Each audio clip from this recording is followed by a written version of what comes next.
아쉽게도 마지막 강연인데요. 네 번째 강연은 박태우 비스타랩스 이사께서 언더스탠딩 크립토 마켓 인 코리아 한국에서의 가상자산 시장 이해라는 발표를 진행해 주시겠습니다. 박태우 이사님은 삼성증권 리서치센터에서 채권 애널리스트로 시작해서요. 두나무 투자일임, 한화자산운용 채권사업본부 크레딧 전략 담당 등을 거치셨고요. 현재는 블록체인 프로젝트 투자 벤처 캐피털사 비스타랩스의 투자 심사역을 맡고 계십니다. 또 저희 G사이트의 맨인블랙 칼럼을 게재해 주시면서 소중한 인사이트를 전달해 주셨던 바도 있으신데요. 역시 박수로 모셔보겠습니다. 저희 시작하기 앞서서 저희 비스타랩스 간단히 소개를 드리면은 저희는 웹3 프로젝트에 투자하는 크립토 VC고요. 그래서 우리나라의 가장 큰 기업으로는 히시드가 있죠. 그래서 그런 유사한 기능을 수행하는 곳이고, 저는 개인적으로 아까 제가 소개해 주셨지만 저희 전통금융권에 꽤 오래 있었습니다. 그래서 이런 전통금융권에서 일했던 약간 시각으로 가상자산 시장을 보고 있는데 되게 흥미로운 점도 많지만 사실 그 생리가 어떻게 보면은 굉장히 유사한 점이 굉장히 많다는 걸 좀 느끼고 있어요. 그래서 제가 바라본 어떤 가상자산의 우리나라 가상자산의 특징에 대해서 좀 설명을 드리고, 오늘 제 발표는 아마 일본보다는 한국에 대해서 설명을 드리게 될 거고, 아마 웹3 관계자분들보다는 웹3에 익숙하지 않으신 분들을 위해서 그런 관점에서 더 설명을 드리도록 하겠습니다. 그래서 이 맵을 보시면은 이게 이 가상자산이 얼마나 많이 활용되고 있냐에 대한 지표인 건데, 사실 우리나라가 이 가상자산 시장, 암호화폐 시장에도 굉장히 좀 존재감이 있는 거에 비해서는 보시다시피 색깔이 굉장히 연합니다. 그러니까 실제로 활용되고 있는 거에 대해서는 좀 지표가 떨어지는 편이죠. 반대로 베트남은 거의 빨갛다보다 까만 수준인데 그 정도로 동남아에서는 굉장히 높은 그런 매스 어답션을 보여주고 있습니다. 사실 제가 이제 그런 투자를 진행하면서 거의 수백 개의 프로젝트 만나보는데 국내는 당연하거니와 공통적으로 이 글로벌 프로젝트들이 그 한국 시장에 대한 관심이 굉장히 높습니다. 결국에는 우리 한국 시장에서 벌어지고 있는 그런 거래소의 볼륨이나 거래량, 그 관심에 대한 그 에너지에 태핑하기 위한 관심이 굉장히 높다는 얘기죠. 그래서 한번 실상을 한번 다시 보면은 우리나라가 그런 거래량이나 이런 게 굉장히 많다고는 하는데 사실 실제로 그런가 보면은 약간 갸우뚱한 부분이 있는 게, 보고 계신 게 이 글로벌 거래소의 거래량의 그런 비중을 보여주는 건데, 사실은 바이낸스가 거의 압도적으로 이제 다수를 차지하고 있고, 업비트가 최근에 많이 올라오긴 했지만 그래도 2위이고 아직까지는 시장을 압도한다라고 보기에는 좀 어려운 거래량을 보입니다. 그럼에도 불구하고 이 우리나라 또는 업비트, 그 우리나라 거래소가 굉장히 관심을 많이 받는 이유가 뭐냐면, 평소에는 그렇게 눈에 띄지 않는데 어떤 내러티브나 특정 가상자산이 주목을 받고 또는 전반적인 상승장이 올 때 미친 듯한 모멘텀을 보여주는 게 한국 시장입니다. 그래서 보시면은 원래 이제 보통 일반적으로 업비트가 한 일일 거래량 기준으로 한 20위권에서 놀고 있다가 최근에 어떤 에토스나 수이 같은 좀 주목을 많이 받는 관심들이 코인 나오면서 이제 월간 이제 2위를 기록하는 일이 있었고, 사실 그런 이제 코인이 발행된 직후에는 수일간은 거의 압도적인 1위를 유지하는 곳이긴 합니다. 그러니까 이게 전반적으로 이제 물량이 많지는 않지만 사실 이 모멘텀을 만들 수 있는 게임 체인저 역할을 한다는 거죠.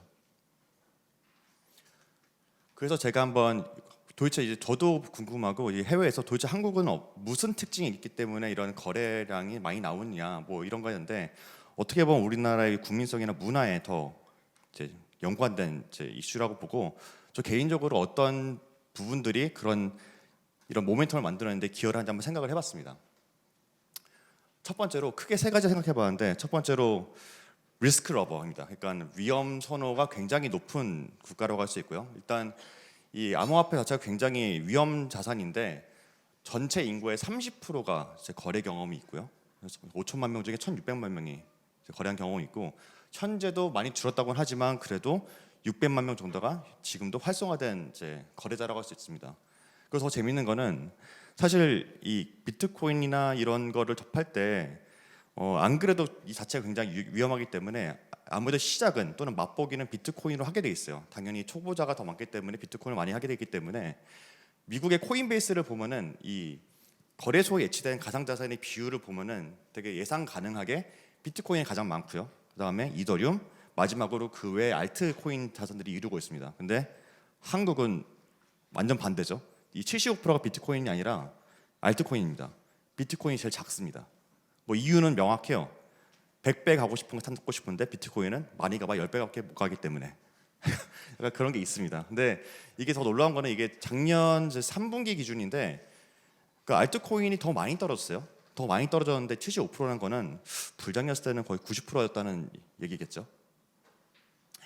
저는 이게 뭐 MZ 세대 뭐 새로운 일은 아니라고 생각을 해요. 왜냐하면은 과거에 2000년대 초반에 우리나라 이제 파생 상품 시장은 사실 글로벌 시장을 압도하는 나라였습니다 이미. 그래서 지금은 규제 때문에 많이 내려왔는데 2000년대 초반에는 이 차트에 나오지 않는 밖에 가져가 가면은 이 전 세계 파생 시장 거래의 점유율의 30% 가까이 차지를 하게 됩니다. 근데 거기서 더 놀라운 건 뭐냐면은 그 30%의 40%가 리테일에서 옵니다. 그러니까 기관이 아니라 개인이 만들어낸 그 거래량이 전체 파생식품 거래량의 10%에 달하는 거죠. 그러니까 이런 걸 보면 사실은 어떻게 보면 우리나라가 그런 위험 선호에 대한 굉장한 에피타이트이 있다는 거는 뭐 부인할 수 없는 사실인 것 같습니다. 두 번째로 보시면은 사실 저는 이게 굉장히 중요한 것 같아요. 그러니까 한국에 대한 가장 특징을 꼽자면은 이 유행에 대한 민감도, 그러니까 뭐 패션, 디지털, 신문화 가리지 않죠. 근데 거기에 깔려 있는 근저인 거는 사실 지고 싶지 않은 마음이 굉장히 강한 거고 결국에 남들보다 앞서가기는 어려워도 적어도 뒤처지지 않겠다라는 피어 프레셔가 굉장히 강력하게 작용을 합니다. 근데 이게 앞서 그런 위험 선호와 이런 이제 군중 심리가 모여서 어떤 일이 발생하냐면은 이 한 그래도 5천만 명의 나라가 사실 작은 나라는 아니거든요. 근데 이 그 인구가 단일 방향의 강력한 모멘텀을 만들어내는 계기가 됩니다. 그러니까 뭐 시장의 전반적인 흐름이 바다같이 흘러가더라도 사실 쐐기 같은 단일 방향의 모멘텀이 주어지면은 이 시장의 흐름을 바꿔버리는 모멘텀, 그러니까 게임 체인저가 되는 게 한국의 특징이라고 할 수 있는 거죠. 그래서 이러한 부분들 때문에 이 글로벌 기업들이 관심을 많이 가지기도 하는데 사실 단순히 거래량뿐만이 아니라 일단 우리나라는 그런 유행에 대한 민감도가 굉장히 높기 때문에 스마트폰 보급률이 좀 압도적으로 높습니다. 스마트폰 보급률이 우리나라가 95% 정도 되거든요. 뭐 다른 나라에 비해서는 압도적인데 지금 간편 결제 같은 경우도 신용카드 사용률을 벌써 넘어서기 시작했어요. 이런 점에서 사실 주목하는 거는 이 새로운 웹3 이니셔티브, 새로운 프로젝트를 사용하는데 그 실험하기 형 좋은 테스트베드로서 굉장히 관심을 많이 받고 있어서 이제 글로벌 프로젝트들이 뭐 마케팅적인 거나 뭐 거래량도 관심이 있지만 한국 시장에서 먼저 새로운 제품을 시연을 해보는 그런 테스트베드로 많이 활용을 하고 있습니다. 그래서 그 두 가지가 만나는 그런 게임 체인저가 어떻게 되는지를 보여주는 사례가 최근에 한 두어 번 있었는데 에토스 케이스를 먼저 말씀을 드릴게요. 에토스는 그 페이스북의 이제 멤버였던 이제 페이스북에서 블록체인 사업을 진행했던 개발자들이 나와서 만든 코인인데요. 아무래도 뭐 경력이 워낙 화려하다 보니까 시작부터 굉장히 큰 관심을 받았습니다.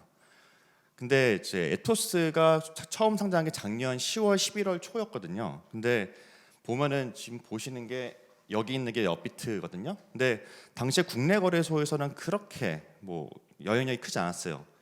뭐 전체 이제 저희가 비교한 게 바이낸스, OKX, 바이비트라는 지금 글로벌 한 이제 3대 거래소랑 비교를 했는데 그랑 비교했을 때 전체 비중이 그 4개 중에 4.8% 정도 차지했습니다. 근데 이 이유가 그 당시에 FTX 파산 사태가 있었습니다. 그러니까 아무래도 암호화폐의 투자에 대한 그런 심리가 굉장히 위축돼 있던 상황이었죠. 근데 올 초에 비트코인을 비롯한 이제 가상자산 가격이 전반적으로 굉장히 크게 올랐는데 그럴 때 어떤 일이 벌어졌냐면은 업비트 거래량이 이렇게 올라옵니다. 그러니까 지금 나머지 바이낸스, OKX, 바이비트 합친 거만큼이 업비트 한 개에서 나왔습니다. 그러니까 사실상 에토스의 모멘텀 만들어내는 게 거의 한국이라고 볼 수 있는 사실 증거라고 볼 수 있죠. 최근에 좀 상장했던 세이는 좀 더 심한데 이건 사실 일거래량을 좀 보여드린 거긴 한데 보시면은 이 숫자를 뭐 제가 잘 안 보이시겠지만 지금 뭐 14밀리언, 뭐 8밀리언 정도 느끼는 보시면은 세이가 출시되고 나서 전 세계 거래량을 다 더해도 업비트 하나에 미치지 못합니다. 그러니까 뭐 거의 한 130% 정도가 이제 비교적으로 이제 업비트에서 거래가 됐고 사실상 뭐 명예 김치 코인이 아니냐라는 우스갯소리가 있을 정도였어요. 그러니까 이렇다 보니까 세이나 에토스도 사실 글로벌에서 또는 미국에서 굉장히 큰 블록버스터 코인이기 때문에 이런 코인의 모멘텀을 한국에만 가면은 우리가 그 에너지를 가져갈 수 있다라는 게 있기 때문에 사실 관심을 안 가질래 안 가질 수 없는 게 한국 시장이라고 볼 수 있습니다. 그리고 마지막으로 저는 이 단일 방향의 모멘텀을 더 응징력 있게 더 날카롭게 만들어주는 게 인플루언서라고 생각을 합니다. 이제 KOL이라고 하는데 웹3에서는 키 오피니언 리더라는 이제 약자입니다. 그러니까 사실 이런 게 뭐 코인에만 있는 게 아니죠. 우리나라의 배터리 아저씨가 올해 가장 크게 화두가 됐던 인물이었고, 사실상 이 2차 전지의 뭐 에코프로라는 주식이 거의 코인의 우습게 상승하게 만드는 그런 요인이었습니다. 근데 이런 인물들이 또는 이런 이제 익명이 될 수도 있고 그런 분들이 웹3에 굉장히 많이 있습니다. 그러니까 그분들이 빅마우스가 돼주는 거죠. 그러니까 한국의 특징 중에 하나가 사실 이게 꼭 단점이라고 저는 생각은 하지 않는데, 어떤 정보를 받아들임에 있어서 그러니까 일단 자기가 찾아보고 뭔가 토론해보고 이제 뭐 곱씹어 보기보다는 좀 약간 어떻게 보면 분위기를 따라가는 성향이 좀 있습니다.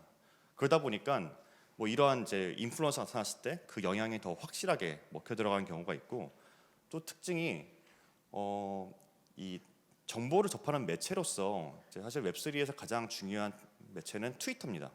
트위터가 어떻게 보면 제일 빠르고 가장 이제 제일 그런 이제 첨단 정보를 얻을 수 있는 정보인데, 사실 우리나라에서는 트위터보다는 텔레그램이 더 강력한 사실 정보 소스로 이제 자리 잡고 있고요. 그 이유로 들자고 하면은 일단은 한글입니다. 한글이고, 그리고 이게 보면 이제 리딩방처럼 보이시지만 사실 리딩방은 아니고, 어떻게 보면 이런 전 세계 가상자산 시장의 중요한 뉴스를 전달해주는 약간 빅마우스 역할을 하는 채널들입니다. 그러니까 이 채널들이 어떻게 보면은 사실 한국 사람들이나 저 같은 경우도 뭔가 이제 누구의 의견이 궁금하다기보다는 결국에 그래서 대세가 뭔데 이게 되게 중요한 질문인 것 같아요. 그래서 이런 거를 가장 잘 보여주는 게 텔레그램 채널이고, 그렇기 때문에 우리나라에서는 트위터보다는 텔레그램 채널을 통해서 많이 이제 마케팅이 효율적으로 전달되는 경우가 많습니다. 그러다 보니까 보통 그 해외 프로젝트들도 이 마케팅을 할 때 하고 있는 뭐 하고자 하는 공식이 있어요. 뭐 트위터를 한다거나 뭐 디스코드에서 뭐 사용자를 늘린다거나. 근데 그게 한국에 통하지가 않습니다. 트위터나 디스코드를 사용하는 사람이 이렇게 많지가 않아요. 그렇기 때문에 어떻게 보면은 이런 이제 채널 관리자들이나 이런 방식을 통해서 이제 어떻게 보면 마케팅을 좀 위임해야 되는 뭐 그런 형태로 많이 이루어지고 있고, 저도 이제 해외 쪽에 이제 조언을 해줄 때는 마케팅 같은 경우는 이제 한국 쪽에 있는 그 커뮤니티를 직접 공략하는 게 맞다라고 제가 얘기를 하고 있습니다. 두 번째로 제가 산업 근황에 대해서 좀 말씀드릴게요. 사실 이거 같은 경우도 사실 이 웹3에서 제가 일하면서 가장 어려운 부분 중에 하나가 데이터가 없다는 겁니다. 그래서 어떻게 보면은 좀 제가 체감하는 사실 위주로 좀 말씀드릴 수밖에 없는데, 제가 보고 있는 이제 한국 웹3 산업의 그냥 랜드스케이프에 대해서 좀 정리해서 좀 말씀을 드려볼게요.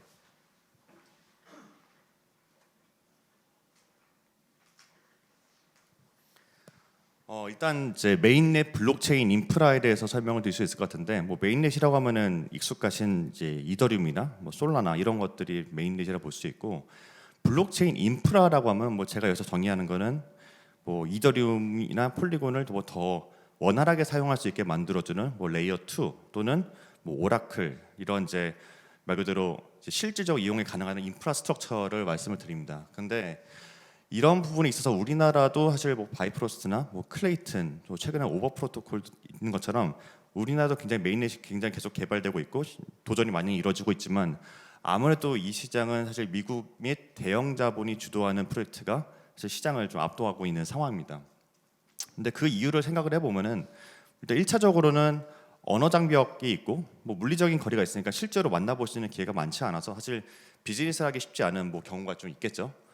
그러다 보니까 이제 어떻게 보면 주류 트렌드의 편입이 어렵다 보니 그런 아이디어가 이제 채택률 되는 그런 비율도 높지가 않고, 그렇게 되면 아무래도 그런 대형 자본 접근성이 떨어지게 됩니다. 그러니까 사실 어떻게 보면 어떤 프로젝트에 대형 어떤 유명 이제 VC나 투자자가 이만큼 투자했다 이런 뉴스 자체가 굉장히 큰 마케팅 효과를 갖게 되는데, 사실 그런 부분에 있어서는 한국에 있는 로컬 이제 메인넷들이 뭐 좀 손해를 보게 되는 거죠.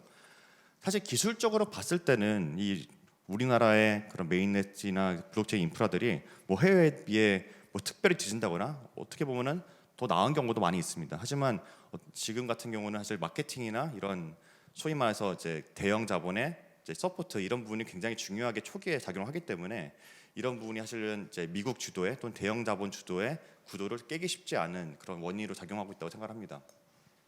그래서 뭐 예를 보여주면은 이 차트가 최근에 이제 펀드 레이징을 한 이제 주요 프로젝트를 보여준 건데 스크롤이란 프로젝트가 5천억 아니죠 7천억 달러를 이제 모집을 했습니다. 아니다 700억 달러 모집을 했어요. 그러니까 이게 초기 기업인데도 밸류가 700억인 게 아니라 모집 금액이 700억입니다.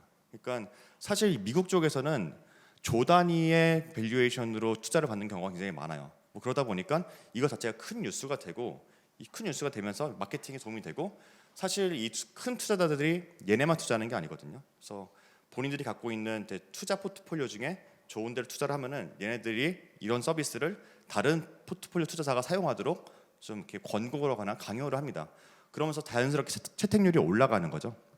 여기 보시면 여기 있는 게 전부 다 사실 미국 자본 또는 미국 주도의 이제 프로젝트가 뭐 자리하고 있다고 볼 수가 있고 사실상 미국 쪽이 아닌 제 프로젝트라고 보면은 뭐 거의 예외적으로 사실 바이낸스에서 주도를 하고 있는 BNB 또는 인도에서 주도하는 폴리곤 이 두 가지가 굉장히 예외적인 저는 사실 글로벌 메인넷이라고 보고 있고 뭐 이더리움이나 솔라나 이런 거 보면 사실은 전부 다 러시아인들이 만든 거죠. 근데 하지만 자본은 미국입니다. 뭐 아발란체, 니어 이름 보면은 미국인이 아니에요. 뭐 북유럽이기도 하고 러시아이기도 한데 그들은 결국에 마이크로소프트나 구글, 엔비디아 이제 백그라운드 갖고 있는 사람들입니다. 사실 이러한 네트워크의 차이가 어떻게 보면은 이제 한국이 좀 메인넷으로서 글로벌 나가는데 조금 장벽이 되고 있는 부분이라고 생각을 합니다. 근데 사실 우리나라도 글로벌 메인넷이 있었어요. 테라가 있었죠. 근데 사실 저희 이제 보면 테라가 굉장히 말도 많지만 사실 제 업계 종사자로 봤을 때 굉장히 좀 안타까운 이제 사건이라고 생각은 해요. 뭐 테라 루나의 그런 이제 컨트로버셜한 논란을 제외하지 그런 걸 타치하더라도 사실 테라라는 이제 메인넷이 이제 굉장히 한창 붐이 있었을 때는 이 테라 기반 위에 올라가려고 했던 디앱들과 프로젝트가 굉장히 많았습니다.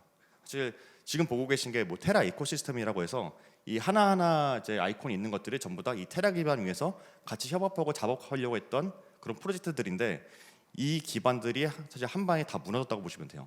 그러니까 사실 한국의 입장에서는 사실 우리나라가 이제 글로벌 그런 블록체인을 주도할 수 있는 한 축을 갖고 있었는데 그게 무너졌다는 게 개인적으로 너무 아쉽고 사실 루나 자체는 뭐 그게 논란이 될 수 있겠지만 사실 이 위에 올라오는 생태 자체는 사기가 아니었거든요. 사실 이런 부분이 좀 아쉬운데 사실 이 테라도 순수 한국이라고 보기는 좀 어려운 게 뭐 싱가포르에 헤드쿼터가 있어서가 아니라 과거에 한번 그 테라 이제 설립 초기 멤버를 만나서 이제 제가 비공식적인 후문으로 좀 질문한 적이 있어요. 루나나 테라가 어떻게 이렇게 글로벌 메인넷으로 성장할 수 있게 된 계기가 뭐가 있었느냐 물어보니까 결국에 미국에 있는 점프라는 회사로부터 투자를 받은 게 큰 계기가 됐다고 얘기를 하더라고요. 결국에는 그런 이제 미국의 대형 자본에 대한 접근성이 이 글로벌 메인넷을 반려하는데 얼마나 중요한지 보여주는 뭐 하나의 사례가 또 루나도 될 수 있다고 생각을 하고 있습니다.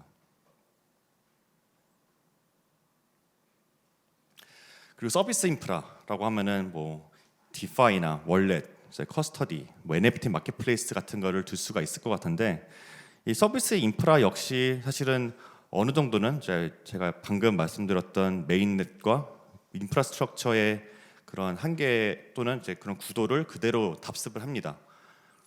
그래서 우리나라 국내 프로젝트가 이제 글로벌 주류로 발돋움하기 쉽지는 않은데 뭐 아무래도 그런 주요 저희가 그런 이제 투자자들이나 파트너들을 백커라고 합니다. 주요 백커의 지원 없이는 마케팅이 어렵죠. 이제 말씀하신 대로 뭐 이제 메타마스크나 뭐 유니사 같은 경우에 어떤 이제 서비스에 연동을 한다고 했을 때 사실 그 프로젝트 입장에서 일일이 가서 연동을 하는 것보다 사실 자기의 제 백커나 이제 이런 투자자들이 그런 걸 지원해줘서 이런 내 서비스를 우리가 투자 이런 서비스가 있는데 너네도 한번 써봐라 이런 식으로 유도를 하는 게 어떻게 보면은 이 채택률을 높이는데 굉장히 좀 좋은 마켓 페네트레이션을 높이는데 굉장히 유용한 이제 방법이 될 수 있다고 보는데 그런 부분들이 이제 한국에서 조금 아쉬운 부분인 거죠. 그래서 뭐 주요 이제 브랜드를 한번 생각해 보면은 이제 뭐 유니스왑이 있고 유니스왑은 이제 디파이의 가장 뭐 총알을 부를 수 있는 탈중앙화 거래소고요. 이제 메이커다오라고 하는 이제 스테이플 코인 발행사, 그리고 메타마스크라는 지갑, 뭐 오픈시라는 NFT 마켓플레이스가 있습니다. 근데 이런 구도가 앞으로도 좀 깨지기 쉽지 않은 이유 중에 하나가, 물론 이제 한국에서 또 좋은 프로젝트 나오면은 이제 뭐 글로벌 판도를 뒤흔들 수 있는 이제 경우가 나왔으면 좋겠는데, 이 특히 디파이 같은 경우는 이제 금융의 속성이라는 게 그런 것 같아요. 사실 금융의 속성은 그런 인지도에 굉장히 높은 이제 의존도로 보입니다. 그래서 뭐 어떤 이제 기존에 있던 순위가 바뀌는 게 쉽지가 않아요. 무너지지 않는 이상. 그래서 예를 들면은 이건 전통에서도 똑같이 나타나는 현상인데, 과거에 이제 금융위기 때 리만 브라더스가 무너졌을 때 리만 브라더스의 아시아 지부를 이제 노무라가 인수를 했는데, 사실 그렇다고 해서 노무라가 과거에 리만이 갖고 있던 영향력을 아시아에서 갖고 있지는 않죠. 그 정도 사실은 금융은 어떻게 보면 인프라도 중요하지만 그런 누가 이거를 진행하느냐에 대한 그런 브랜드가 굉장히 뭐 크게 작용을 하는 분야라고 저는 개인적으로 생각을 하고 있습니다. 그렇기 때문에 이런 부분들이 뭐 유니스업이나 뭐 메이커, 다른 이제 디파이의 기존 강자들이 앞으로도 좀 강세를 보일 가능성이 좀 높다고 저는 생각을 하고 있어요. 그래서 말씀이 나온 김에 좀 제가 덱스에 대해서 좀 설명을 좀 한번 드려보려고요. 이게 저 웹3 하는 분들 다 알고 계시지만 사실 굉장히 이게 디파이에서 핵심적인 기능이 되지만 이제 막상 잘 알고 계신 분들은 이제 일반적으로 많지 않기 때문에 간단히 설명을 드리면은, 지금 보고 계신 게 이제 기본적인 구조인데, 덱스에는 풀이라는 유동성 풀이라는 게 있습니다. 거기에 예를 들어서 이더리움과 USD 달러 스테이블 코인을 두 개를 같이 넣어놓는 거예요.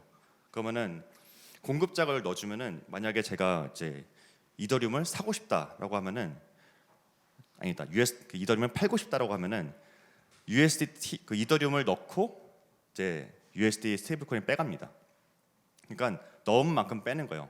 그런 식으로 교환이라는 게 발생하게 되고, 이때 발생하는 교환 수수료를 여기 이제 유동성을 공급해준 공급자한테 이제 인센티브로 주어지게 됩니다. 이런 식으로 이런 덱스가 이제 활성화가 되는데, 메커니즘 뭐 조금만 자세히 보면은 이 공식이, 기본 공식이 x 곱하기 y는 k예요. 그러니까 x라는 토큰을 가져가면은 y라는 토큰을 넣어야 됩니다. 이런 식으로 교환이 이루어지는 거고, 이 반비례 관계를 보이는데 뭐 익숙하신 이 반비례 그래프 내에서 가격이 결정되게 되는 거죠.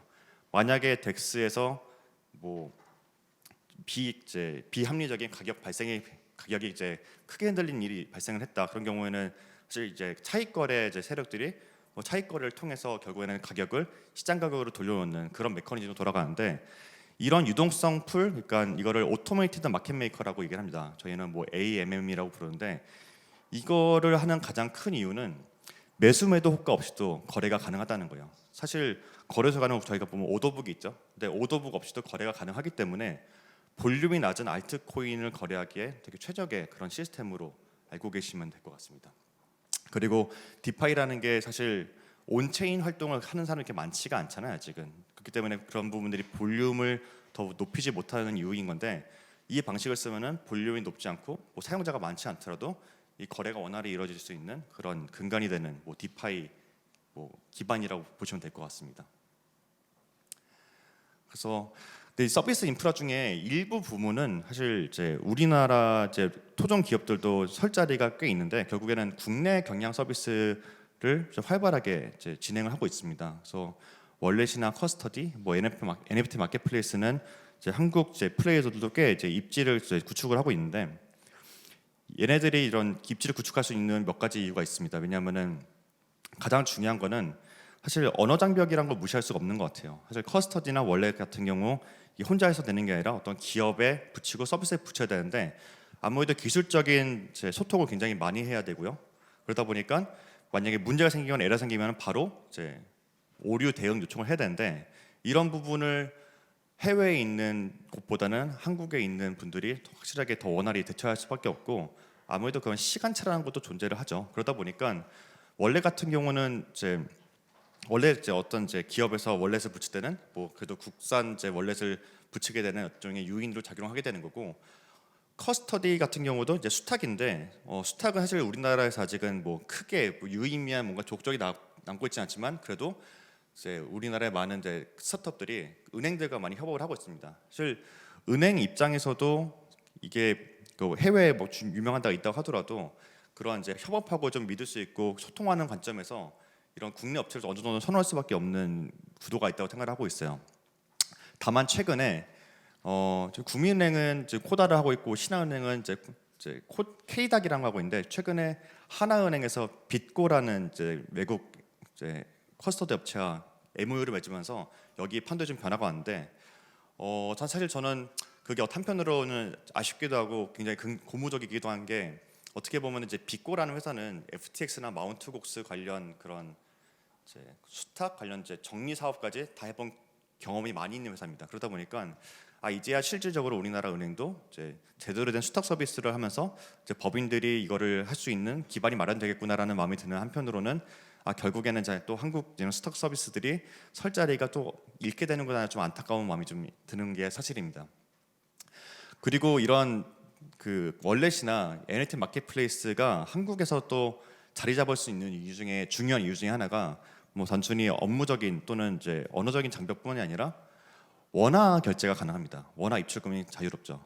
사실 그 한국에서 지금 원화를 통해서 가상자산을 매입할 수 있는 거는 이제 거래소밖에 없는데 NFT 같은 경우는 원화 결제가 가능합니다. 왜냐하면 NFT는 법적으로는 가상자산으로 분리가 안 돼 있어요.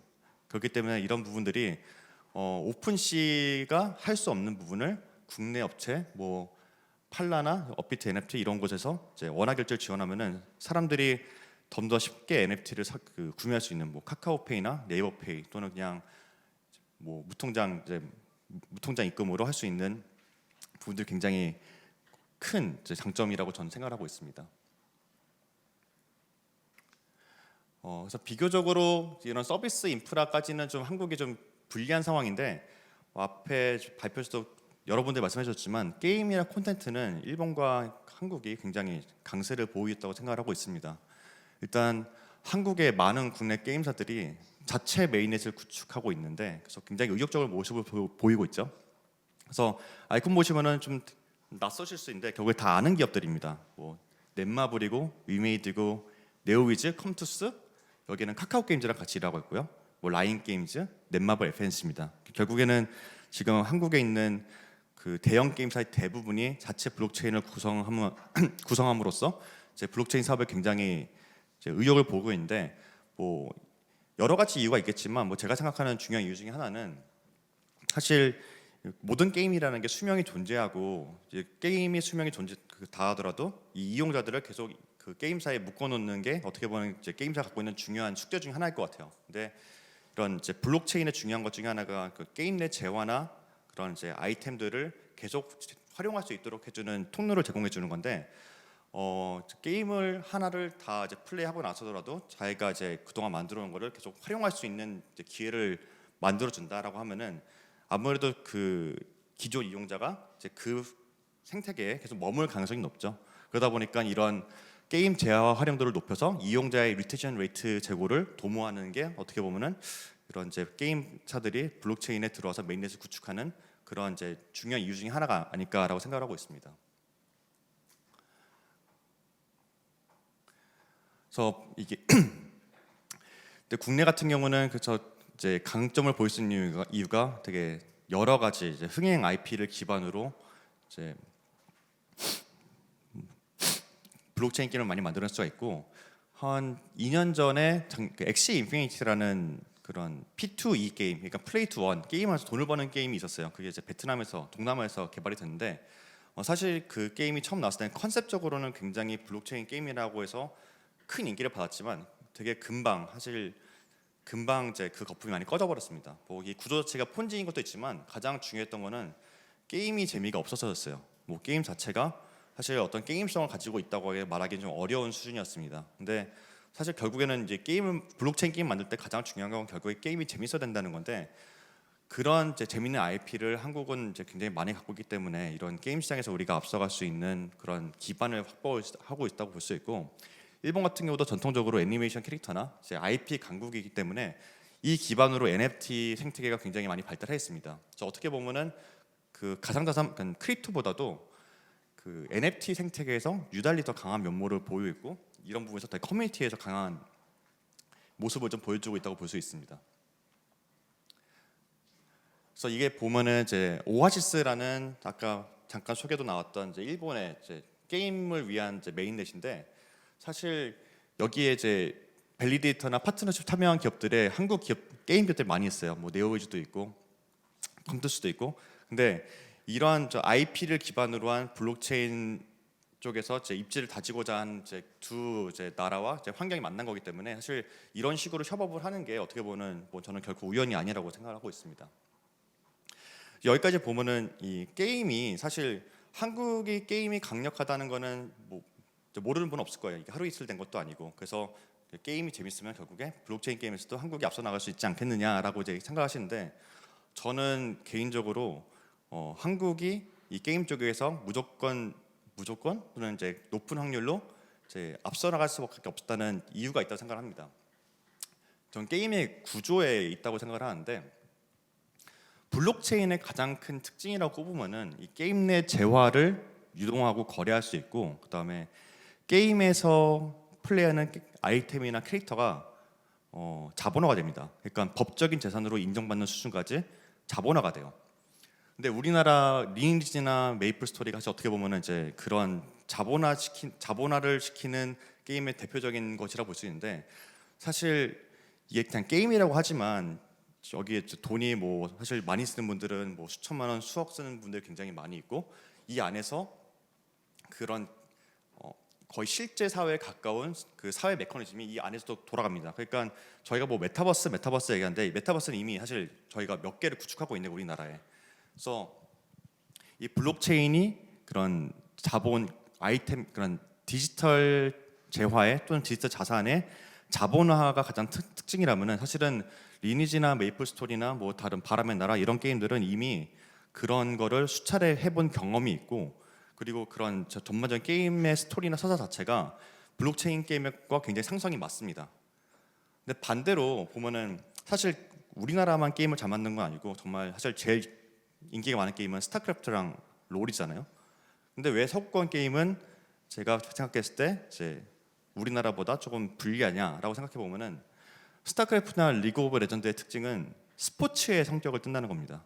그러니까 아시겠지만 리니지는 캐릭터를 성장시키는 게임이에요. 자기 돈을 들여가지고. 근데 이거 같은 경우는 매 판마다 맨바닥에 시작해가지고 공장 짓고 유닛 찍어가지고 상대방 이기는 스포츠 형식을 띱니다. 그러니까 사실 이런 블록체인에서 말하는 그런 게임 내 재화나 아이템의 자본화가 될 그런 이제 룸이 없어요.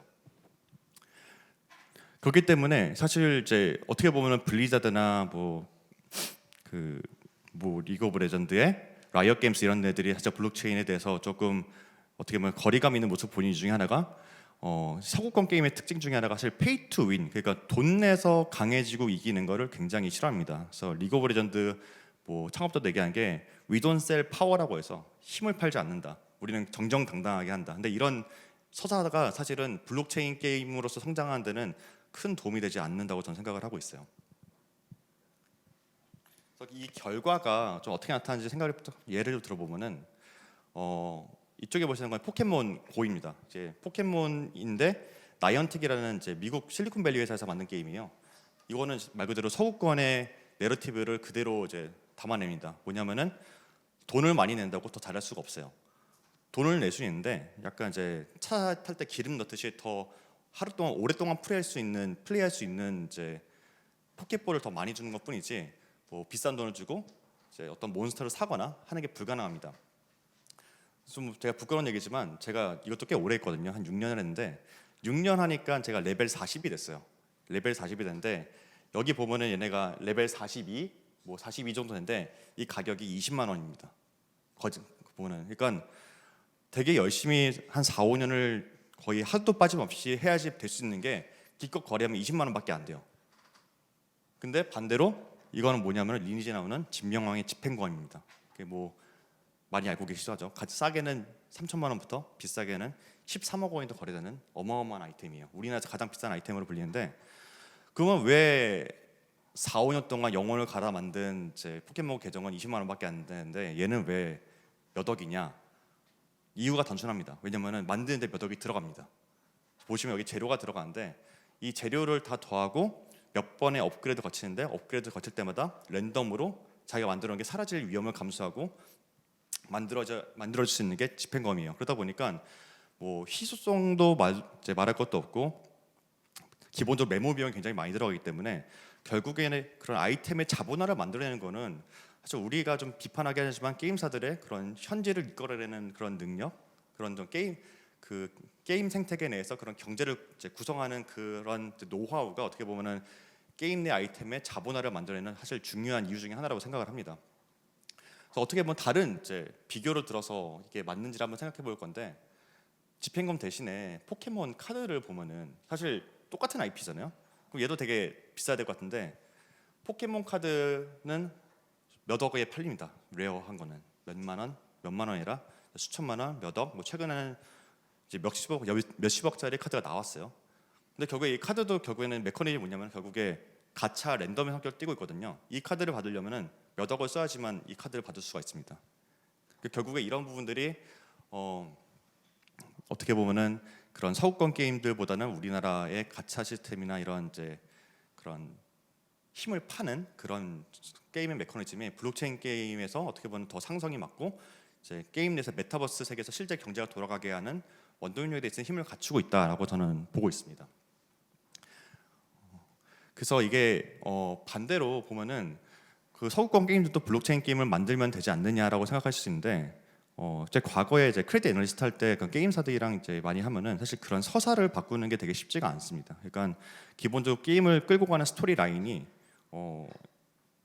어떻게 스토리텔링이나 스포츠로 가는 거랑 아니면 이렇게 그 한 캐릭터의 성장으로 가는 거랑 애초에 내러티브가 달라서 그런 노하우가 쉽게 컨버트 될 수 있는 부분이 아니라 이런 부분들은 쉽게 바뀔 수가 없고 반대로 이게 어떻게 보면은 과거에 한국 기업들이 그래서 뭐 펄어비스 같은 데들이 뭐 미국의 콘솔 시장에 도전하고 하는데 이게 어려운 이유 중에 하나가 기존에 갖고 있던 그런 한국 특유의 경제 모델과 서사를 미국 콘솔에 맞게 만드는 게 쉽지 않았기 때문이에요. 근데 반대로 미국이나 서구권 게임들이 블록체인 게임을 넘어올 때 똑같은 진입장벽을 거치지 않을까라는 저는 생각을 하고 있습니다. 제가 지금 한국에서 활동을 하고 있는데 제가 이제 VC 투자자로서 투자도 하지만 되게 중요한 약간 미션이라고 생각하는 것 중에 하나가 한국에 되게 많은 혁신이 있습니다. 아까 뭐 디파이 같은 또는 덱스 같은 게 혁신이 있었는데 한국에 그런 게 없어서 또는 만들 능력이 없어서 안 나온 거 아니라고 생각을 해요. 뭐 예를 들면은 싸이월드가 글로벌로 못 갔지만 페이스북이 글로벌이 됐던 이유 중에 뭐 이유랑 같은 이유라고 저는 생각을 합니다. 그래서 제가 노력하는 것 중에 하나가 한국에 있는 좋은 프로젝트나 이제 아시아권에 있는 이제 혁신적인 아이디어를 가능하면 제가 알고 있는 네트워크 이런 걸 통해서 미국에 있는 대형 자본 그런 브랜드에 최대한 그걸 서로 연결해주게 하는 그 노력을 되게 많이 하고 있고 지금 깔린 판은 전 나쁘지 않다고 보고 있어요. 일단 그런 미국의 대형 자본이나 해외 쪽의 대형 자본이 우리나라 거래소나 시장에 굉장히 관심을 많이 갖고 있고 또 우리나라는 그거에 걸맞는 사실 컨텐츠라는 좋은 또는 게임이라는 IP가 있기 때문에 어떻게 보면 규제적인 부분이 조금만 따라와 준다면은 사실 그 두 개가 만나서 이제 좋은 계기가 될 수 있을 것 같고 사실 우리나라 규제에 대해서 한마디 한번 말씀을 드리자면 저는 개인적으로는 우리나라 규제가 그렇게 너무 느리거나 너무 이제 압박하고 있다 생각하지 않습니다. 굉장히 뭐 글로벌 스탠다드에 따라서 그 속도에 맞춰 가고 있다 생각하고 다만 이제 하나 개선될 될 점이 있다고 생각한다면은 현재 이제 법인 또는 기업이 그 크립토에 투자하거나 이제 참여할 수 있는 룸이 굉장히 작은데 사실 왜 이제 한국의 좋은 프로젝트나 아이디어가 꼭 미국까지 가서 투자를 받았는지 잘 모르겠어요. 한국에 이렇게 자본도 많고 관심도 많은데 그래서 이런 룸만 조금만 열어줘도 사실 우리나라 가상자산 시장이 크게 성장하는데 좋은 계기가 되지 않을까 생각을 하고 있습니다. 그럼 이상으로 발표 마치겠습니다. 자, 이로써 오늘 준비된 모든 강연이 종료가 되었습니다. 오늘 참석해주신 여러분들께 여러모로 도움이 되는 좋은 시간이셨길 바라겠고요. 마지막으로 정말 귀중한 말씀 내주셨던 우리 발표자분들 네 분들의 연사들에게 다시 한번 진심으로 감사의 말씀 전해드리겠습니다. 이상으로 2023 딜사이트 블록체인 포럼 일본 웹 3.0 변화를 바라보다 포럼을 마치도록 하겠습니다. 고맙습니다.